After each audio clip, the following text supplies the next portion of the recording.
orang yang udah lulus jadi dokter, and then kayak masa depannya cerah banget gitu ya. Pasien ngantri segala macam gitu ya. Tapi ternyata pada saat gue lulus, ternyata tidak seperti yang gue Jadi bayangkan. lu lulus praktek?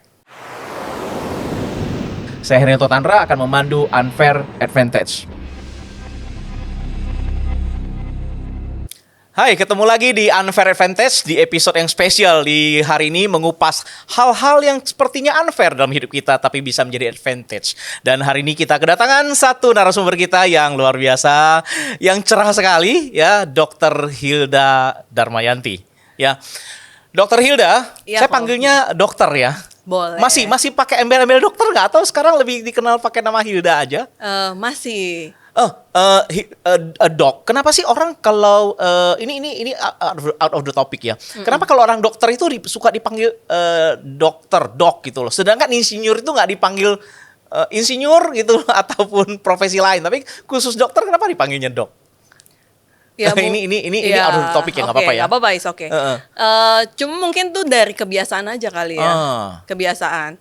Sometimes mungkin kita menghargai gelarnya gitu. Kadang-kadang Kan kalau yang lain juga punya gelar. Iya, Dok. kayak dokter yang udah ambil profesor gitu, kadang kita manggilnya jadi prof, nggak dokter lagi. Oh iya ya? Iya, kayak Iya, misalnya kita ke klinik gitu ya. Hmm. Terus udah gitu berobat. Iya, prof, gimana prof gitu. Oke, I see. Mungkin dokter itu sekolahnya lebih susah dibanding yang lain gitu ya? Lebih lama. Lebih lama? Lebih lama, lebih panjang, and then memang dokter itu dari awal mesti attitude-nya mesti lulus gitu loh kok. Jadi pasti di kedokteran itu ada senioritas gitu kok zaman dulu. Jadi yang junior itu udah terbiasa untuk punya attitude yang baik terhadap seniornya, kira-kira gitu. Okay. Dari zaman S1 udah kayak gitu kok. Itu udah ibaratnya udah culture lah kok di kedokteran. Dari dulu ya, begitu ya. Oke, kita balik dulu nih. Jadi kan kita kan di podcast channel kita ini, YouTube kita ini. Oh ya, by the way jangan lupa untuk like, comment, subscribe, dan bunyikan lonceng supaya Anda bisa dapat notifikasi setiap kali kami publish video baru. Oke, Dr. Hilda. Dr. Hilda ini mengambil jurusan kedokteran. Iya. Dan kemudian setelah kedokteran malah sekarang nggak jadi dokter. Malah sekarang balik ke bisnis. Iya. Apa yang mendasari orang yang udah susah sekolah, ya nggak sih, butuh dokter itu setahu gua ya itu mesti punya dua. Lu mesti punya uang sama mesti punya otak. Salah satu nggak punya aja itu nggak bisa lulus loh. Iya. Betul nggak sih? Setuju. Mungkin boleh cerita nggak sih kenapa dulu ambil jurusannya kedokteran? Maksudnya kayaknya hidup lu bukan unfair tapi fair banget, harusnya bisa kuliah kedokteran gitu dan punya Harusnya otak. ya. Ya rata-rata orang yang baru kenal gua gitu ya, waktu denger gua kuliah kedokteran gitu ya, pasti akan mikir, wah gila, hebat, lu pasti pinter gitu ya. Iya, pasti pinter. Yang kedua, bapak lu pasti ada duit gitu ya. Itu udah rata-rata lah kok gitu ya. Tapi ternyata di balik semua itu ya ada juga unfairnya gitu ya. Mungkin gue salah satu ceritanya gitu ya. Gue dari keluarga yang cukup lumayan sederhana ya. Kenapa gue menjadi dokter ya? As simple as dulu. Bapak lu ada uang dong? Ada sih tapi mepet. Memaksakan.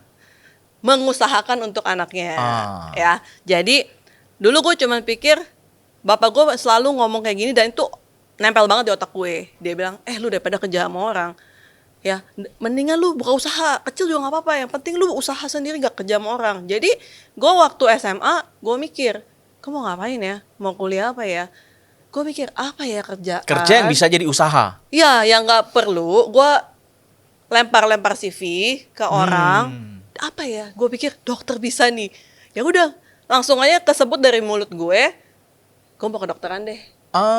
Jadi lu mau kedokteran itu karena memang nggak mau kerja di korporat, maunya usaha sendiri. Ya, gue nggak mau kerja sama orang. Dan jurusan salah satu yang kepikir buat anak-anak kayak kita SMA yang bisa langsung dapat uang adalah jadi dokter. Yes. Bisa buka praktek. Yes. Gak usah lamar kerja. Itu yang kepikiran di gue waktu itu. Oke.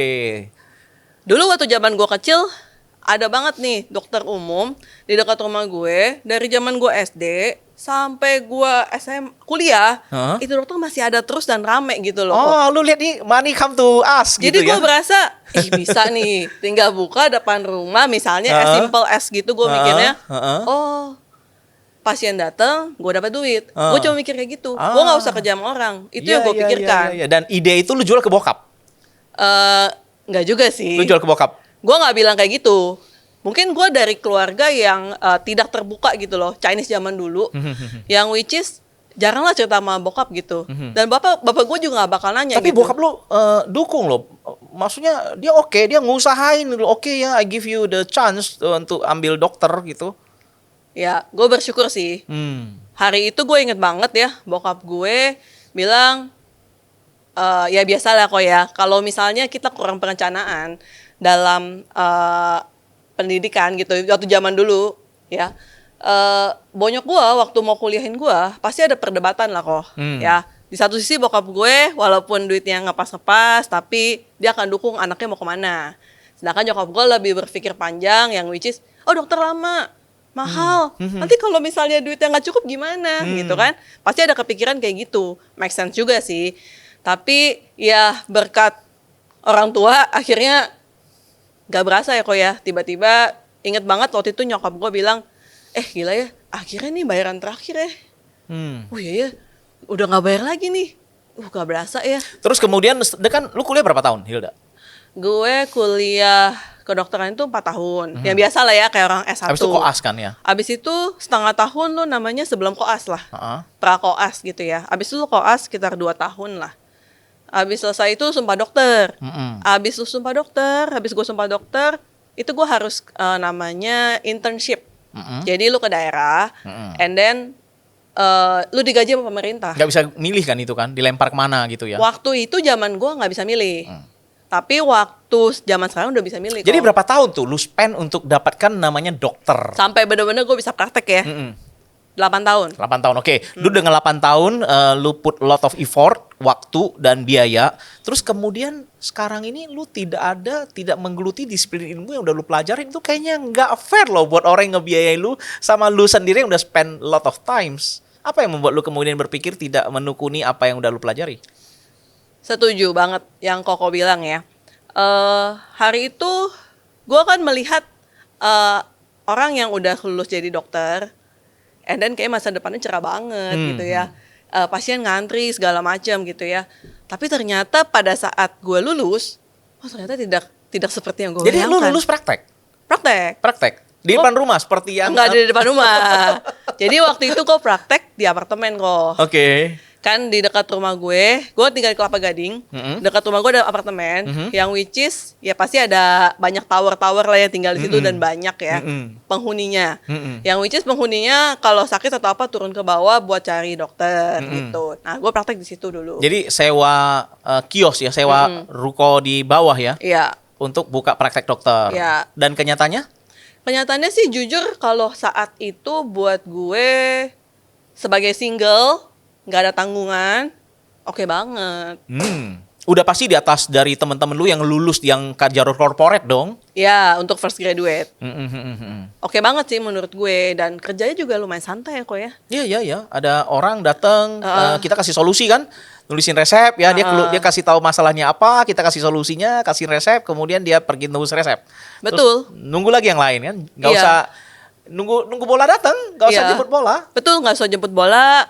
And then juga pasti kan ada jam-jam rame ya kok ya. Maksudnya biasa kalau di situ jam pagi atau enggak orang pulang kerja. Sisanya gue santai gitu.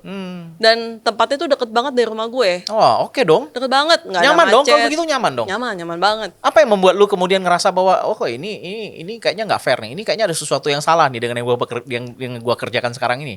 Oke. Sebenarnya nggak ada yang salah sih dari yang gue kerjakan. Dan maksudnya gue juga bersyukur lah punya kerjaan kayak gitu ya kok. Tapi hari itu gue menyadari gitu. Mau seberapa banyak sih gue praktek gitu. Satu hari orang cuma punya 24 jam dalam hidupnya, dalam waktu ya kok ya. Tapi gimana gue bisa make money lebih banyak lagi. Kenapa gue mau make money lebih banyak? Karena tadi gue ceritakan sama lu kok, kalau gue punya background keluarga yang bokap gue pas-pasan, tapi bokap gue mengusahakan buat gue masuk ke dokteran. Jadi udah all in tuh ya? Ya, jadi gue all back untuk semua uang udah dipakai untuk lu kuliah tuh ya? Ya, jadi ibaratnya ya ada juga sih mungkin ya, kalau buat makan kayak gitu-gitu bisa. Tapi buat hidup yang maybe, tahun ini kita mau jalan-jalan kemana? Kayaknya nggak mungkin tuh ya kok ya. Kayaknya nggak kepikiran gitu. Holiday apa segala macam gitu. Tapi hari itu gue mikir, sebagai bonyok gue udah usahain buat gue, wajar gue sebagai anak punya keinginan buat ya Balas budi lah ya. balas budi buat bapak emak gue lah. Dan lu lihat dengan kenyataan dengan habis lu praktek, ya oke sih, tapi kayaknya mau lebih banyak lu harus invest lebih banyak waktu, ya nggak sih? Dan itu pasif ya, cuma nunggu, ya nggak Ya. sih? Mungkin nukerin uangnya dengan waktu ya. Ya, Ya? nukerin duit dengan waktu, and then bokap bonyok gue hari itu udah gak muda kok. That's why gue mikir, mau sampai kapan ya? Sampai gue bisa mapan dan maybe gue menopang bonyok gue gitu loh. Kayaknya Oke loh, anak muda bisa pikir kayak gitu, itu very nice loh. ya bersyukur sih. Bersyukur ketemu teman yang tepat kok. Yang membuka pikiran Bukan, gua. mindset lu itu oke sekali loh. Maksudnya lu kan dapat privilege, karena banyak orang yang dapat privilege, dapat semuanya, tapi kemudian mereka mereka hanya mikirin mereka, tapi lu bisa pikirin tentang keluarga, tentang orang tua, itu oke loh. Dengan cewek ya, usia masih muda ya nggak sih, bisa bangun dari kesadaran tersebut ya, bisa mau bangun dari mimpi. Iya. Tapi kan pasti ada satu pergolakan batin ya kita bilang ya. Pasti dilematis. Beda Iya. dengan orang-orang yang mungkin kuliahnya cuma 3 tahun. Iya. Terus kemudian kuliah nggak mahal-mahal banget. Untuk mengambil keputusan kan jauh lebih gampang dibanding dengan yang udah spend a lot of times, Iya. a lot of money of course. 8 years itu bukan waktu yang singkat. Orang kalau 8 tahun mungkin udah bisa 2 kali gelar kali ya kalau di S1 ya. Iya. Udah bisa ambil S2 selesai kali ya. Iya. Kalau 8 tahun. Nah, apa yang mendasari kemudian lu bisa berpikir bahwa gua harus banting setir nih, gua nggak bisa lagi duduk praktek di sini? Karena gue menyadari kesuksesan gue berlomba-lomba sama umur orang tua gue kok. So gue Orang tua harus umur berapa sih? hari itu orang bokap gue kayak udah 70-an kok. Lu anak paling gede? Anak paling gede. Oh, oke. Nyokap gue umurnya waktu itu 50-an something lah. Bokap udah tua ya. Iya. Meritnya telat lah ya. Iya. Oh, jadi lu berpikir, wah, gua nggak bisa nunggu lebih lama lagi nih ya. Betul. Gue mesti segera sukses, Iya. mesti melakukan sesuatu untuk supaya orang tua gue bisa fulfill apa yang menjadi kerinduan gue selama ini. Iya, betul. Oke, nice ya. Nah, teman-teman lu kan semua kan rata-rata kan dokter. Kalau mereka ketemu kan dokter tuh ada tuh namanya rekan sejawat. Iya. Semua kan ngambil pattern yang sama, Iya. pola yang sama, praktek yang sama. Iya. Lu itu melawan arus. Oh iya, termasuk yang melawan arus. Melawan arus, ya nggak sih? How you convince yourself? Bagaimana lu bisa meyakinkan diri lu sendiri bahwa keputusan lu ambil itu tepat dengan mengorbankan yang udah lu pelajarin, mensacrifice semua waktu dan uang yang udah lu pelajarin untuk mulai lagi di pindah industri. Awalnya pasti gue coba-coba. Nggak mungkin lah ya ibaratnya gue langsung, gila. Tapi gua orang harus, tuh mendukung itu nggak? Nggak, pasti nggak. Ya nggak langsung ngomong frontal gini. Gue ngomongnya cuman, mah, jadi di insurance nih gitu ya. Coba-coba, ya iseng-iseng lah kalau ada yang masuk dapet, kalau nggak juga nggak apa-apa. Jadi nothing tulus aja. Tapi masih praktek tuh itu tuh. Masih awalnya. Terus nyokap bilang apa? Oh ya udah, kalau cuma coba-coba mah iseng-iseng gitu kan ya. Nah, tapi semakin gue jalanin ya, bersyukur sih ketemu sama bisnis yang tepat. Dan bisnis yang tepat kalau nggak ada sistemnya juga nggak bagus ya. Kalau kebetulan ada support system yang bagus, yang bikin gue bertambah yakin ya. Seiring gue jalanin ya dari bawah, seiring gue jalanin gue semakin yakin karena gue lihat hasilnya. Sama gue lihat cerita orang-orang yang udah lebih dulu dibanding gue. Yang masuk ke dunia ini, dunia insurance-nya lebih dulu. Jadi gue meyakini, masa depan gue kayak dia nih. Gue ketemu orang yang udah join 2 tahun. Oke, minimal gue kayak Lu ada dia. ngerasa unfair nggak sih? Maksudnya mereka sama gue tuh beda. Gue itu udah sacrifice banyak. Orang tua gue udah sacrifice banyak. Gue juga udah pay a lot of times untuk gue bisa sampai seperti hari ini. Terus gue mesti unlearn semua, gue mesti tumpahin semua, mangkoknya kosong lagi dengan semua yang udah susah payah diisi di mangkok gue ini. Ya nggak sih? Orang tua put a lot of effort, put a lot of money, I also put a lot of times. Ya terus gue mesti ini, itu kan nggak banyak orang mau melakukan hal itu ya. Iya, memang jatuhnya dari nol lagi nih kok. Ya, dan nggak banyak banget, mungkin hampir semua orang lah ya yang gue ketemuin, and then mereka tahu. Pasti mereka menyayangkan keputusan itu kan? Udah pasti kok. Jadi gue kalau bisa kalau ketemu orangnya gue pengen rekam, and then gue ceritain gitu. Pasti dia akan ngomong gini, wih lu hebat ya, jadi dokter, keren banget. Singkat cerita waktu dia, lu praktek di mana gitu ya? Gue bilang, oh gue nggak praktek, gue sekarang di bisnis asuransi. Oh man. Terus dia pasti ngomong, hah? Kakak Gila lu, iya. bapak mak lu udah capek-capek kuliahin lu. Bukan orang ada lagi kan? Iya. Bukan berlimpah lagi kan? Udah capek-capek. Lu fair gak sih? Kasihan sama bapak mak lu. Lu gak fair sama orang tua? Ya, itu gue udah sampai man. berbusa-busa kali ya jawabin itu gitu loh. Bagaimana lu bisa meyakinkan orang lain adalah hal lain lah. Tapi meyakinkan diri lu sendiri itu gak gampang. Meyakinkan orang tua, dan yang gua salut ya, orang tua lu mendukung lo. Iya, orang tua gue dukung karena gue tunjukkan hasil ke orang tua gue. Oh, jadi awalnya lu masih masih double job. Ya, masih double job.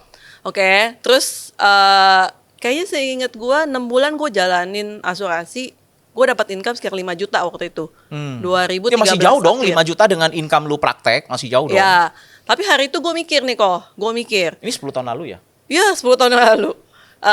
Gue mikir, hari itu gue cuma jalanin asuransi, ya. Ya, mungkin 1/5 dari waktu gue praktek. Ya kan?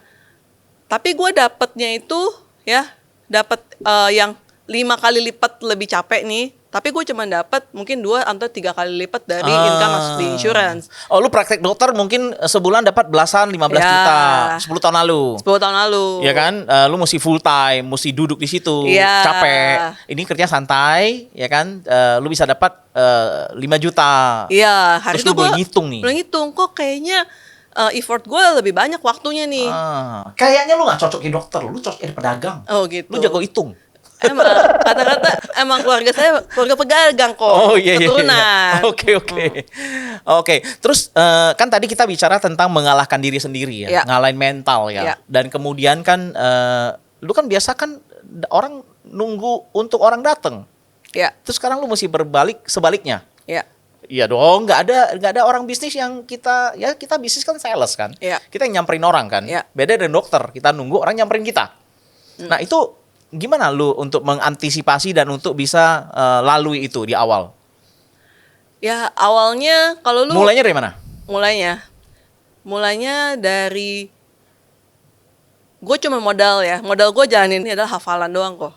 Oh. Hafalan, gue Enggak, hafalin. siapa yang lu ketemuin? Oh, jadi gini, kan gue praktek. Gue praktek itu seminggu 6 kali. Aha. Terus gue pikir, siapa nih mau gue ketemuin? Kan orang datang. Waktu kan sedikit nih kok ya. Oke. Waktu sedikit, ya kan? Gue punya temen SMA, kuliah. Tapi gue pikir, kayaknya nggak mungkin ya. Gue bisa nemuin temen SMA atau temen kuliah gue dengan waktu gue yang cuma sedikit. Akhirnya gue pikir, gue putar otak gue, ya. Siapa ya yang bisa deket jaraknya, tapi gue bisa ceritain. Iya. Oke? And then gue pikir akhirnya gue dari pasien gue.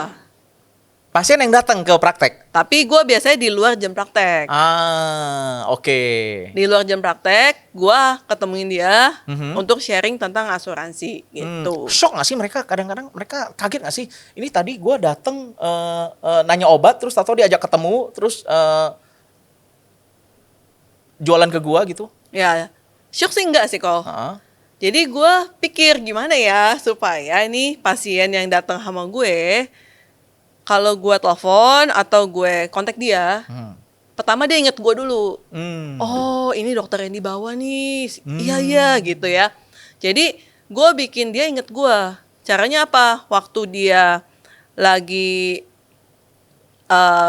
abis kasih obat gitu ya kok ya. Biasanya gue tukar nomor handphone. Caranya Aneh gimana? nggak orang-orang itu nanya nggak sih ngapain minta nomor Oh, handphone? gue bilang, Bu, kalau misalnya nanti belum sembuh, Ibu kontak saya aja. Wow, itu oke. Nanti saya bisa bantu lewat WA gitu ya. Jadi, Dia suka sekali, orang suka sekali pasti. ya kan, Ibu kontak saya aja. Biasa orang kan minta nomor telepon dokter nggak mau ngasih. Ini dokter malah nawarin ya. Gue kasih, ya kan. Karena gue Oke. berasa ya gue kasih advantage lebih lah buat orang di depan gue, biar dia juga lebih nyaman sama gue gitu. Oh, dari situ. Kemudian lu kontak. Iya. Oke, Hilda, lu kan dikenal punya tim banyak. Punya jaringan besar. Iya. Cabang lu dari mana-mana nih. Ya kan? tim lu besar kan, tim lu besar dan di bisnis ini juga kan namanya bisnis kan pasti kita ada jaringan, ada sistem dan beberapa juga teman-teman lu juga dokter-dokter yang lu rekrut ya, maksudnya ada di Iya. bisnis ini ya. Iya. Ya, point of view apa yang membuat mereka itu kemudian ngerasa bahwa mereka mau ikutin lu? Kalau kebetulan yang gue rekrut dan jadi ya kok ya. Sekarang itu kebetulan gue rekrutnya waktu dia baru lulus kok. Waktu itu. Jadi dia baru lulus kuliah. And then gue bilang, lu cobain aja. Nah, tim gue ini sekarang udah agency director. Dia cuman pengen awalnya cuma beli mobil sendiri doang kok. Oh, oke. Jadi gini loh, Hilda kan anak-anak muda ya, apalagi orang-orang yang baru lulus ya, kaum-kaum Gen Z, mereka kan punya idealisme kan. Iya. Bagaimana bisa lu kemudian membuat idealisme itu jadi mereka nggak mau jalanin mereka punya ini dan kemudian back to reality untuk ikut ke dalam bisnis lu? Biasanya kalau situasi kepepet juga itu ngefek kok. Nah, jadi kebetulan yang leader gue yang agency director sekarang ini, dia mempunyai ya story yang mirip-mirip kayak gue lah. Jadi sebenarnya orang-orang yang ngerasa bahwa hidupnya unfair itu adalah advantage ya? Iya, Ya? iya. Jadi Jadi kadang-kadang- memotivasi dia untuk, Iya. oh gue harus bisa berubah nih. Ah, Gue, ya katanya kan kalau lu Nggak kepepet. Iya, kalau lu terakhir miskin bukan salah lu kan. Betul. Tapi kalau lu meninggal miskin miskin, salah lu. salah lu. Ya, that's why gue pikir apa ya bedanya orang yang sukses sama yang enggak gitu loh. Sama aja ya. Gue cuma pikir apa bedanya, nggak ada beda, makan nasi sama, semua sama, punya kesempatan yang sama.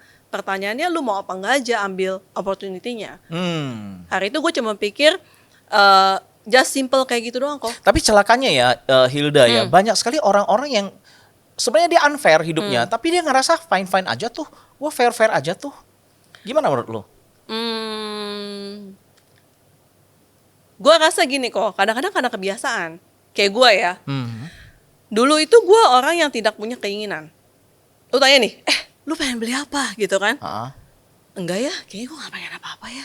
Lu mau jalan-jalan kemana? Enggak ya, kayaknya gue gak pengen. Kayaknya gue gak suka deh jalan-jalan gitu. Gue baru menyadari kok, kenapa gue bisa jawab kayak gitu. Karena gue sudah terbiasa di masa kecil gue, tidak berani untuk punya keinginan. Tidak berani untuk ngeluarin, gue pengen nih pergi ke Eropa gitu. Gue nggak kepikiran sama sekali. Oh, berani bermimpi. Nggak berani karena. Jadi kebanyakan orang itu mereka nggak bisa explore, mengeluarkan potensi mereka, mungkin karena mereka nggak berani bermimpi. Iya, karena sudah terbiasa nggak bakal kesampaian gitu loh. Udah terbiasa hidupnya susah gitu loh kok. Jadi mereka nggak bisa go extra mile ya? Nggak bisa karena udah berasa gue udah biasa dari dulu kayak begini-gini aja. Ya udah fine kok. Fine kok. Iya nggak sih, nggak usah mimpi aneh-aneh deh. Iya, dulu ya rumah bapak emak gua. Bisa dibilang cukup lumayan ya mengkhawatirkan lah ya waktu zaman gua kecil gitu ya.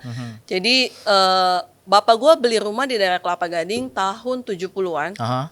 Kayaknya tuh rumah nggak pernah direnovasi deh kok sampai gua lulus kuliah. Oh, jadi puluhan tahun ya rumahnya. Nah, jadi kebayang ya rumah oke. yang nggak pernah pindah, nggak pernah renovasi gitu Ya ya. karena semua dia punya uang ya, dia udah put into their children lah. Iya. Itu sacrifice mereka yang luar biasa loh. Nah, tapi hari itu ya, gue tinggal di rumah itu biasa-biasa aja kok. Karena maksudnya udah kebiasaan gitu Lu loh. setuju gak sih Hilda bahwa kita itu ditentukan oleh lingkungan kita? Iya. Karena lingkungan kita juga merasa kita oke-oke aja, kita fine-fine aja. Fine-fine aja. Ya Karena nggak sih? biasa aja Kita, kok. kita ngerasa sesuatu yang kita fair-fair aja sih. Fair-fair aja kok. Ya gak sih? Tapi mungkin karena mereka gak lihat, gak buka horizon mereka. Iya, nggak buka kayak ibaratnya hidup ditutupin Bawah gitu loh tempurung. kok. Di bawah tempurung dan Iya. dia nggak lihat ternyata di dunia luar Banyak ada hal, yang kayak gitu loh. banyak hal yang kita bisa explore. Iya. Banyak hal yang kita bisa dapatkan lebih. Iya. Jika kita mau go extra mile, kita Iya. mau beyond the limit. Kita Betul. mau keluar dari rutinitas kita. Betul. Itulah yang gue alami dulu. Dan itu poin yang kemudian tiap kali kalau lu ketemu dengan anak-anak muda yang lu mau ngelihat dia punya potensi, lu sadarkan mereka akan hal itu. Iya, karena gue dulu juga ya, gue pikir-pikir ya, gila ya, gue dulu tinggal di rumah itu puluhan tahun, fine aja gitu loh, nggak ada masalah gitu. Jujur bapak emak gue karena kebiasaan, juga biasa-biasa aja gitu. Pasti udah sekarang nggak di rumah itu dong. Enggak dong, udah beda. Terus gimana? Kita pengen dengar cerita sih. Apa sih yang kan awalnya nyokap lu kan nggak pasti nentang dong ya, pasti nggak dukung ya. Sekarang gimana sih? Kita pengen denger itu sih. Oke. Nggak, gimana tanggapan mereka dengan sekarang ini?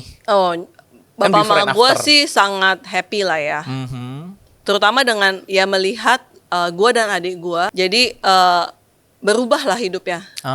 Jadi ini keputusan yang tepat ya. Yes, benar-benar bonyok gue sih benar-benar dukung lah sekarang. Benar-benar, maksudnya apa ya? Kadang-kadang sometimes ya as simple ya kok ya. Misalnya gue suka cerita klaim dibayar gitu. Lu masuk aja asuransi, oke? And then misalnya ada teman nyokap gue yang anaknya baru lulus. Lu ikutin anak gue aja, jadi agent asuransi. Gitu. Oke. Ikut join anak gua aja gitu ya. Jadi sepertinya sebenarnya tuh orang tua kita itu, gua boleh simpulkan nggak sih, orang tua itu kita bukan tidak mendukung kita, Iya, tapi sebenarnya tuh mereka takut kita salah jalan. iya, Mereka tuh takut kita itu mungkin bukan karena mereka nggak percaya kita, mungkin mereka itu sayang sama kita. iya, Ya nggak sih? iya. Dan itu sebenarnya bukan hal yang unfair sih kayaknya. Kadang kok gue nggak dikasih opportunity sih, kok gue nggak dikasih kesempatan sih, ya nggak sih? Sebenarnya itu adalah satu advantage untuk kita bisa mengambil jalan ini supaya kita bisa buktikan kepada mereka bahwa gue bisa loh, ini oke loh. Iya. Jadi pemicu, ya nggak sih? Iya, apalagi Ya nggak sih? zaman dulu kok waktu gue join, Aha. jarang lah agen asuransi sukses gitu. Mhm. Maksudnya nggak ada lah dikenalin bapak emak gue gitu. Uh-huh. Oh dia jadi kerjanya apa? Agen asuransi doang, oke? Mungkin di zaman dulu 10 tahun lalu contoh belum banyak, ya nggak sih? Jarang, zaman dulu tuh jarang banget. Nggak banyak ya? Kayaknya kalau agen asuransi Mungkin lu satu-satu nggak oke. dokter yang bisnis asuransi di zaman dulu, ya nggak sih? Mungkin zaman dulu. Iya, sekarang udah banyak. Sekarang udah banyak banget. Dan contoh-contoh sukses sekarang udah banyak banget kok. I Kalau see. dulu masih sedikit. Jadi kayaknya masih tabu banget jadi agent tuh kayak orang yang kalau udah gak ada pilihan lain ya udahlah itulah bolehlah gitu loh. Jadi benar-benar kayak segitunya. Tapi sekarang seiring berjalannya waktu makin banyak orang tahu ternyata pekerjaan agen asuransi bisa sukses. Oke, Hilda, kalau lu boleh putar balik waktu nih, if you could turn back time, ya, lu masih mau nggak sih kuliah dokter yang habisin waktu dan uang begitu banyak dan resources orang tua lu? Gue sih tetap mau kok. Karena pasti ada gue hari ini ya karena itu juga kok. Maksudnya itu yang membentuk gue juga apa ada hari ini gitu. Jadi loh. apapun sebenarnya yang udah kita lalui itu tidak perlu kita sesali ya. Betul, nggak Ya nggak perlu sih? kita sesali. Pasti ada advantage. Pasti ada maksud baiknya lah kok. Ya, melihat hikmah di balik semua Iya. perjalanan yang udah terjadi di masa lalu kita. Betul. Gak perlu disesali. Betul. Pasti ada hal baik yang bisa kita dapat. Betul. Ya, Ya. termasuk mungkin juga teman-teman yang udah habisin waktu kadang-kadang karena mereka terkungkung oleh nggak mau rela melepas masa lalu, mereka Ya. nggak bisa jadi untuk lebih baik di masa depan. Betul, setuju. Ya nggak sih? Karena Setuju. mereka terlalu melihat masa lalu. Sebenarnya kita nggak perlu ya. Ya. Masa lalu itu pasti ada hikmahnya buat kita. Betul. Ya. Dan mungkin Hilda boleh nggak sih lu cerita apa sih mimpi lu di masa akan datang? Mimpi gue ya. Mimpi Mungkin gue impian-impian cita-cita yang belum tercapai. Terus pastinya orang tua udah live a better life now. I Ya believe. pastilah. Bonyok gue udah lebih baik, kehidupan sosial ekonomi gue juga secara keluarga semua udah lebih baik. Sekarang udah bisa nih kok. Kita mau jalan-jalan kemana nih? Wow. Gitu. Dulu nggak kepikiran, Wow. nggak terucap gitu loh dari mulut gue. Hilda, teman-teman lu yang udah jadi dokter 10 tahun, bagaimana mereka? Ya beberapa spesialis, beberapa masih dokter umum. Ya jujur kalau dokter hidup susah banget sih enggak sih kok. Gitu ya. Tapi yang sukses banget ada. Tapi yang standar-standarnya juga ada. Tapi cukup. Gimana kalau lu lihat lu dengan mereka lebih oke? Secara financial mungkin beda-beda ya kok ya. Tergantung dia secara karir dokternya seperti apa. Sama lah kayak di insurance juga. Cuman beda banget maybe di waktu ya kok ya. Di waktu. Ya karena dokter itu sebenarnya kan mereka jual skill ya. Mereka nukarkan skill mereka dengan uang ya. Iya. Jadi otomatis kalau misalnya kita mau lebih, ya kita mesti effort more. Iya. Effort more yang mungkin nggak bisa dimiliki oleh orang-orang yang pebisnis kayak kita kan. Kita punya waktu Iya. lebih, ya nggak sih? Iya, waktu banget kok. Betulan banget bulan lalu Oktober kayaknya gue 1 bulan ya kok ya. Mhm. Di Jakarta kayak 4 hari kali kok. Sisanya? Sisanya ya nemenin nyokap gue. Jadi kemarin gue habis dari Jepang. Terus ada dari Bangkok gitu ya. Jadi ya punya banyak waktu aja kali kok ya. Wow. Pilihan gitu loh. Maksudnya ibaratnya mungkin kalau dulu gue jadi dokter, sebulan kayak gitu, gue gak dapet duit gitu ya. Dilematis tuh pasti itu. Dong, pasti Iya gue sih? gak dapet income gak masuk. Iya. Tapi di bisnis insurance ini, Ya namanya bisnis beda lah. Kan bisnis kan kita ada sistem. Yes. Ya ngasih ada sistem, ada Yes. ada network ya yang kemudian nggak ada kita pun bisa jalan. bisa jalan. Iya. Yes, iya. itu. Jadi hal-hal yang dulunya mungkin terasa unfair buat nyokap, terus nyokap pasti akan pikir, wah ini fair banget.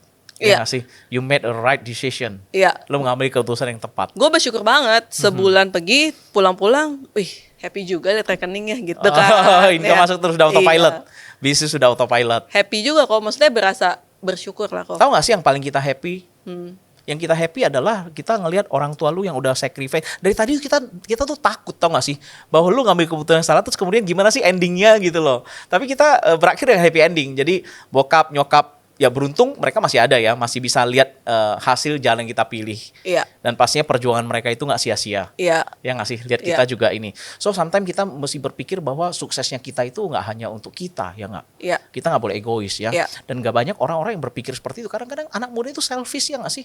Mereka Iya. ngeliat untuk point of view mereka aja. Mereka nggak lihat bahwa kita itu impactful bukan hanya kita, tapi ada orang tua, ada orang yang kita sayang, orang yang dekat dengan kita. Iya. Oke, kita dapat banyak hal hari ini. Mungkin Hilda ada sesuatu yang mau disampaikan buat penonton di channel kita hari ini sebagai penutup. Ya, kalau ada kesempatan di depan lu, ya, lu nggak tahu jalannya gimana gitu ya. Pesan gue cuma satu ya, lu ambil dulu aja deh. Nggak usah lu pikirin gimana nanti, yang penting lu ambil dulu. Hari itu gue bersyukur 10 tahun lalu, gue memutuskan untuk ambil, walaupun gue nggak tahu jalannya gimana di awal kok. Tapi satu keputusan kecil, impactnya gede banget sampai hari ini. Dan gue sangat bersyukur gue ambil keputusan itu. Oke, dari pembicaraan kita, kita bisa dapatkan beberapa kesimpulan ya. Nomor Ya. satu adalah apapun yang terjadi di kehidupan kita, ya kan, jangan lihat ke belakang. Iya. Ya, kita kalau ngerasa bahwa kita ini harus memang banting setir, kita harus melakukan hal yang berbeda karena kita ada impian yang mau dicapai, lakukanlah. Iya. Ya, jadi jangan banyak terkungkung oleh masa lalu. Iya. Jangan terkungkung oleh apapun dulu kita invest di masa lalu. Iya, setuju. Ya. Terus yang kedua adalah kita harus bermimpi lebih. Kita harus punya mimpi lebih karena hidup kita tidak hanya untuk kita. Iya, Ya, setuju. kita punya impact terhadap orang-orang yang ada di sekitar kita. Iya. Terus yang ketiga adalah mungkin adalah berani. Heeh. Ya, keberanian itu mungkin tidak banyak orang mau lakukan, tapi butuh keberanian, ambil action untuk mencoba. Iya, Ya, setuju. mencoba setiap kesempatan yang datang dalam hidup kita. Iya. Oke. Dr. Hilda, terima kasih atas waktu yang luar biasa di sesi pagi ini. Ya, Kita thank you, pastinya Ko. bisa belajar banyak dan teman-teman para penonton, unfair advantage. Kadang-kadang kita banyak hal yang tidak fair yang bisa kita dapatkan untuk kita lihat menjadi point of return dan kita ubah menjadi advantage. Pastikan Anda semua, kita semua, jika kita ngerasa hidup kita unfair, pastinya ada hikmah yang bisa kita ambil dari ketidakadilan tersebut. Ya, setiap hal yang terjadi pasti ada yang kita bisa ambil. Saya Rianto Tandra, kita akan berjumpa lagi di episode-episode mendatang. Unfair Advantage. Unfair advantage.